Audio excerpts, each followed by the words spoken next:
Assalamualaikum warahmatullahi wabarakatuh. Palamitra anu dipihormat dina denget ayuna simkuring Mang Augustin masih medar dongeng dina carios Anjar Tepung Jeung Indung, karya Ahmad Rustandi. Neraskeun carios tina Anjar lawan Raja Bangsat masih karya Ahmad Rustandi. Bralah urang lajengkeun kana dongeng dina lalakon Anjar Tepung Jeung Indung bagian ke-7. Islain, habek sotehieu maah kana sangu, satungkulan beak witilu boboko maah, walon minjo. Sabenerna karek 8 bulan matindiang maah ngawulana kaadaeng hapati teh. Ari jalana nepi ka bisa jadi anak buah, ku kabeneran pisan. 8 bulan ka tukang ka imah daeng hapati aya anu campelak, wani-wani ngabongkar gudang sarta barang-barangna dipaling dimomotkeun kana kuda nu aya dina gedogan. Ari kuda nu dipaling teh kabeneran kuda daeng hapati pisan. Harita teh wanci janari, masanggi Jeung Minjo kageuingkeun kupating hariemna kuda dina gedogan. Nenjo anu keur ngaleupas-keun kuda, Minjo Jeung masanggi singkil rek nekuk si Durjana. Tapi bangsat tea kaburu luncat manten kana tonggong kuda, biur kudana ditegarkeun, dibawa Jeung momotna. Masanggi gancang ngaluarkeun kudana biur nyusul bangsat tea. Paudak-udak aya kana 2 jamna. Ngan kabeneran jalana teu pati rea pengkolan, atuh najan rada anggang masih keneh bisa diawaskeun. Tika jauhan di hareupeun bangsat aya budak ngora leumpang sisi jalan, mawa iteuk hoe anu dipake no gencang buntelanana. Nenjo nu keur leumpang di hareupeun bangsat, bari nunjuk ka anu tumpak kuda, masanggi ngagorowok, bangsat. Tewa! Ngadenge nu ngagorowok, nu keur leumpang curing hak. Cul gembolan dilaan tina iteukna anu melengkung lebah cecekelanana. Barang geus deu keut, teu antaparah kuda nu keur ditegarkeun teh dikait ku iteuk hoe nu melengkungna, meneran lebah kadalina pisan. Atuh kuda teh eureun sapada harita. Bangsat teh rikat luncat tina tonggong kuda, maksudna rek nubruk jelema nu wani-wani ngait kana kuda anu keur ditumpakan ku manehna. Nu digabruk nganyincetkeun awakna, sukuna maah teu ingkah tina asalna, atuh lanjun nu ngagabruk teh teu biu-beunangan. Mun bangsat teh teu rikat, tangtu irungna beak atawa tarangna bancunur ninggang kana batu di sisi jalan. Bangsat tea leungeunna mihulaan awakna, sarta keur miceun tanagana nu teu katandean Jeung kagok geus dikaluarkeun manehna jungkir aya kana 3 jumpalikan. Nu ditubruk kalawan ngagunakeun suku kencana minangka engsel, gancang malik ka atukang sarta memener kuda-kuda sadia tek narajang Dewi. Tapi sanggeus hudang Dewi, bangsat tea nenjo nu rek narajang lain bantrak-bantrakeun, turuk-turuk nu nyusul geus ampir nepi ka adinya, sanggeus luak liuk ka aditu ka adiu, biur wae lumpat ka jero rungkun anu teu pati jauh tidinya. Masanggi gancang manggut sarta nganuhunkeun kana pitulung budak ngora tea, sarta ditanya ngaran Jeung lian-lianna. Eta budak ngora teh umurna kira-kira kakara 20, paling luhur 23 tahun, ngaranna Matindiang, urang Makassar, maksud rek nyiar gawe di Batawi. Atuh kabeneran, kari-kari daeng hapati. Butuhun ku nu ngabantu, ayeuna papanggih pisan Jeung jelema anu keur diteanganana. Gancangna Matindiang ditarima jadi pagawe daeng hapati. Eta budak teh beuki lila beuki katembong kasuhudanana kana pagawean, sopan santun Jeung handap asor. Kukituna daeng hapati kacidanya ahiunana sarta kacida percayaunana ka Matindiang, nepi ka asaka peung maah dipercaya mawa dagangan sorangan. Ari hubunganana jeung Zubaidah, mimitina maah pedah mindeng patinggal bae, lila-lila jadi mindeng ngobrol, darea kasempetan, malum dina campur gaulna Zubaidah maah teu dikungkung siga umumna budak awewe pantaranana zaman harita. Najan kitu, duanana pada kukuh pengkuh ngajaga kasucian dirina, salasna dikadalian ku enas-enas agama anu geus dipelakti bubudak. Ari Zubaidah sanajan pangawak awewe, bubuhan anak jawara, atuh teu luput diajar jurus ti bapana. Nyaku sabab geus boga andelan ieu, daeng hapati sakapeung-kapeung unsok. Wani ieu ngajak anakna lamun rek miang dagang, sanajan dagang zaman harita mah rea bahyana, malu masih keneh rea begal anu sok megat di jajalaneun.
Hubungan Zubaidah jeung Matindriang beuki lila beuki raket, batu turun ke usik naek.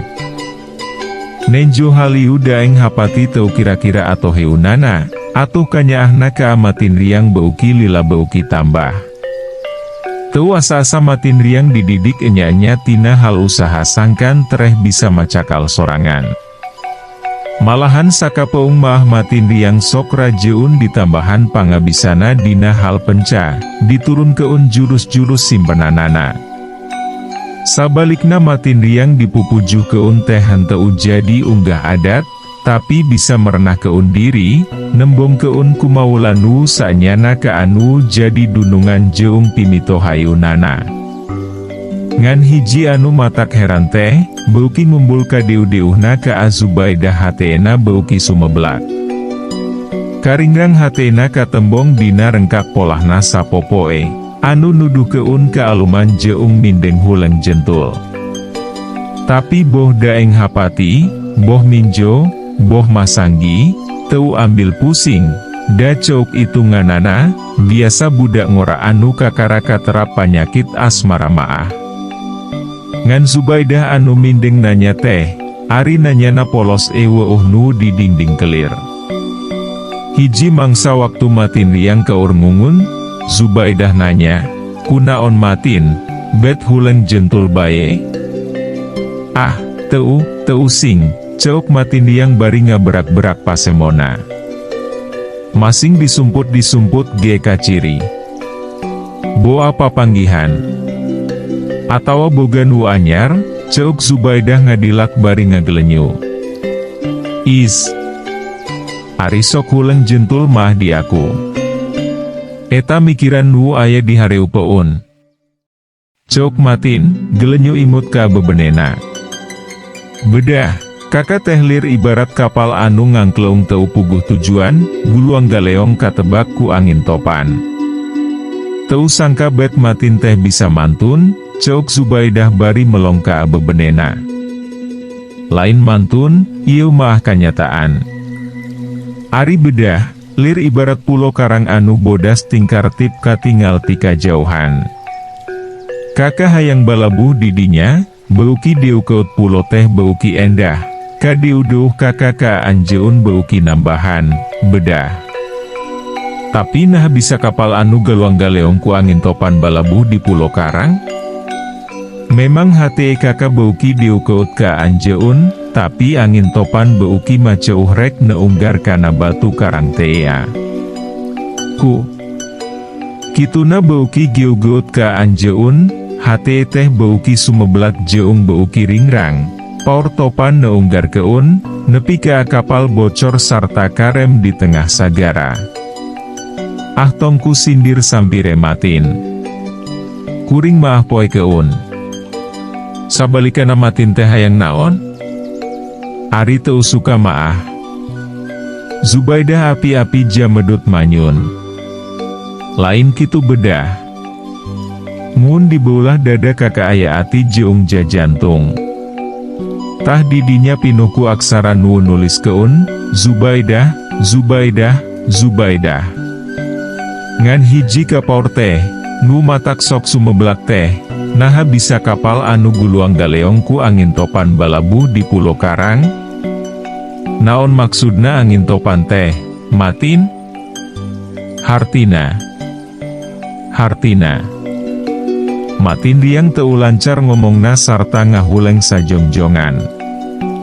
Teu lila gancang nyambung. Hartina, topan teh nyaeta bedana derajat antara kakak jeung anjeun. Ari anjeun napan geus bukti turunanana, tah hartana tah bandana, sedengkeun ari kakak, jelema teu puguh asalna teu puguh turunanana. Matin. Ulah boga pikiran kitu. Kapan urang maah umat Muhammad tos gaduh cecekelan, satemen-temena jelema nu ariman jeung nigawe amal soleh, nya manehna anu pangalus-alusna makhluk teh.